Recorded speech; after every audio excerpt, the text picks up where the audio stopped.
여러분 안녕하십니까? 광주 MBC 5시 뉴스입니다. 5.18단체와 광주 전남 시민사회에서 노태우 씨의 장례를 국가장으로 치르기로 한 정부의 결정을 규탄하는 목소리가 잇따르고 있습니다. 5.18 기념재단 등 5월 단체들은 오늘 성명을 내고 노 씨의 장례를 국가장으로 치르는 건 생전 업적을 기려 장례로 국민통합에 이바지한다는 현행법 취지에 어긋난다며 정부의 결정에 유감을 표했습니다. 또 광주시민단체 협의회와 민주사회를 위한 변호사 모임 광주 전남지부도 성명을 내고 노 씨에 대한 국가장을 반대했습니다.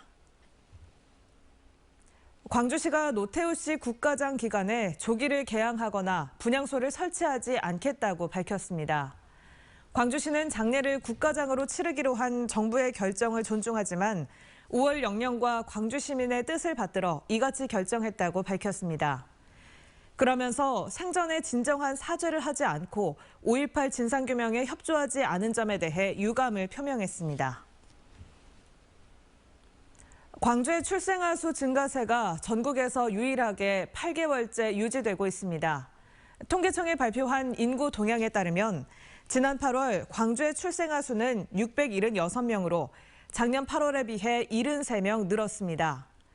광주의 출생아 수는 지난 1월에 증가로 돌아선 이후 8개월째 증가세가 유지되고 있고 8월까지 누적 신생아 수는 5,500여 명으로 작년 같은 기간에 비해 554명 늘었습니다.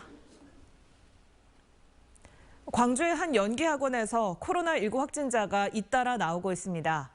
광주시에 따르면 이 학원에 다니던 고등학생 1명이 어제 확진된 이후 접촉자 검사에서 원생 2명과 원장 부부 등 4명이 추가로 확진됐습니다. 광주시는 이에 따라 해당 학원 원생과 강사 등 30명을 자가격리시키고 방문자들에 대해서는 자진해서 검사를 받으라고 안내하고 있습니다. 한편 광주의 백신 완전 접종자는 100만 9천여 명으로 인구 대비 70%를 넘어섰습니다. 광주은행이 올해 3분기까지 역대 최대의 경영 실적을 올렸다고 밝혔습니다. 광주은행은 올해 3분기 누계의 당기순이익이 1,633억 원으로 전년 동기 대비 18.6%가 증가했다고 밝혔습니다. 또 총 영업이익은 지난해 같은 기간과 비교해 290억 이상 늘었다고 덧붙였습니다. 광주은행은 4분기 남은 기간 동안 소상공인 지원 확대와 건전성 관리 강화, 디지털 경쟁력 강화 등에 힘쓸 계획이라고 밝혔습니다. 비대면 소비 문화가 확산하면서 광주 지역에도 비대면 무인화 매장들이 잇따라 들어서고 있습니다.